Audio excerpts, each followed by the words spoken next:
Picture this. You're reading these frantic, headline-making reports about a massive international trade deficit. We're talking millions in gold just hemorrhaging from the domestic economy, being shipped off to a foreign superpower to pay for high-end luxury goods. Sounds exactly like modern geopolitics, right? Well, what if I told you that exact same panic was playing out over 2,000 years ago? Welcome to This Explainer. Roman wealth is being drained by Indian luxury. Now, that quote didn't come from some modern economist complaining on the news. This was written by a Roman military commander, author, and ancient world encyclopedist named Pliny the Elder. The guy was absolutely obsessed and honestly pretty panicked that the mighty Roman Empire was basically bankrupting itself just to buy up foreign imports.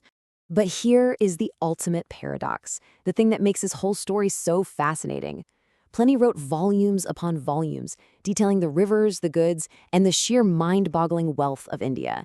Yet, he never actually went there, never once set foot on the Indian subcontinent. So how exactly did a man who never visited India know so much about its economy?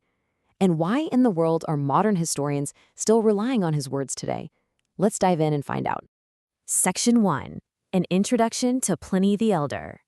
To really understand these ancient trade wars, we've got to understand the man behind the mystery. Born in 23 CE over in Como, Italy, Pliny wasn't just some academic sitting behind a desk his whole life. He actually served in the Roman military up in Germany, held these high-level administrative posts, and rubbed shoulders with emperors. But his life ended in one of the most famous natural disasters in recorded history. Back in 79 CE, when Mount Vesuvius erupted, the exact same eruption that wiped out Pompeii, Pliny actually sailed his ships right toward the danger. He wanted to study the eruption up close and try to rescue citizens. Tragically, he died from the toxic volcanic gases. He was quite literally killed by his own insatiable thirst for knowledge. You see, Pliny was the ultimate ancient workaholic. His nephew, who we know as Pliny the Younger, wrote down that his uncle slept very little, read constantly while traveling, and even had slaves read out loud to him while he was just trying to relax.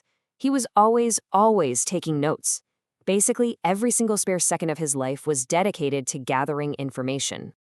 Moving on to Section 2, his great work, Naturalis Historia. So all of those frantic late-night note-taking sessions, well, they culminated in a project of just unbelievable scale. Naturalis Historia wasn't just a single book, it was a massive library divided into an astounding 37 volumes. Today, it's widely considered the largest single encyclopedia to survive from the ancient world. And to put that scale into perspective, within those 37 books, Pliny packed in a staggering 20,000 facts, which he compiled from over 2,000 different sources. I mean, just imagine, one guy manually cross-referencing all those scrolls from every corner of the known world long before search engines existed. And he wasn't just documenting basic science either. He cataloged absolutely everything: geography, human races, animals, plants, medicine, foreign gems, distant lands, the whole shebang. It was this incredibly ambitious attempt to record literally everything known to humanity at the time. All right, Section 3, the Ancient Rome-India Trade. Tucked inside this massive encyclopedia were the meticulous details of the ancient world's complex global supply chain. Rome at this time was absolutely captivated by the East. They had this insatiable demand for highly desirable luxury exports arriving from India. We're talking black pepper, ivory, pearls, diamonds, cotton, and silk. Roman aristocrats just couldn't get enough of them. The demand was skyrocketing, and merchant ships were making these incredibly treacherous journeys all the way across the Indian Ocean just to deliver the goods. But of course, there was a catch. Rome's gold was flowing east. Pliny complained so bitterly that India was draining massive amounts of wealth from the Roman Empire every single year. It's a really fascinating mirror to our modern economic debates, isn't it? When we talk today about trade deficits and capital leaving for overseas markets, we are echoing the exact same anxieties that Pliny was scribbling down on parchment 2 millennia ago. Section 4. India in Pliny's eyes. So we have to go back to our big question. If he never actually went to India, how did he know so much? Well, he built an intelligence network. Pliny synthesized accounts from merchants, from sailors who were out there navigating the monsoon winds, Roman travelers, previous Greek writers, and even accounts from foreign ambassadors.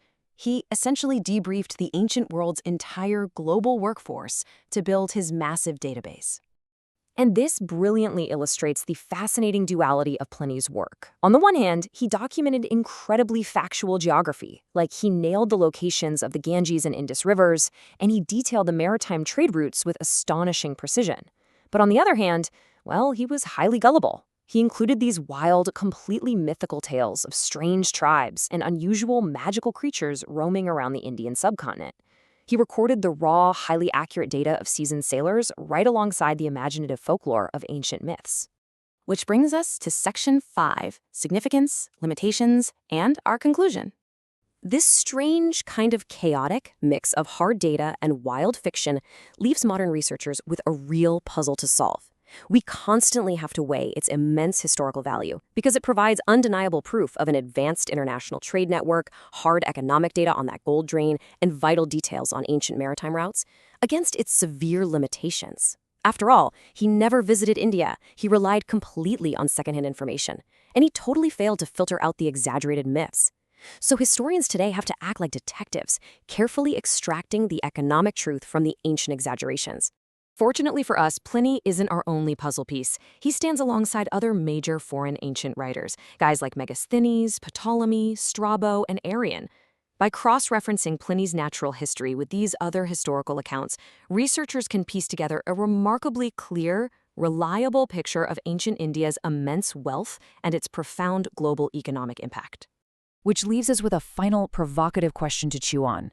Are today's global supply chains really all that different from Rome and India's?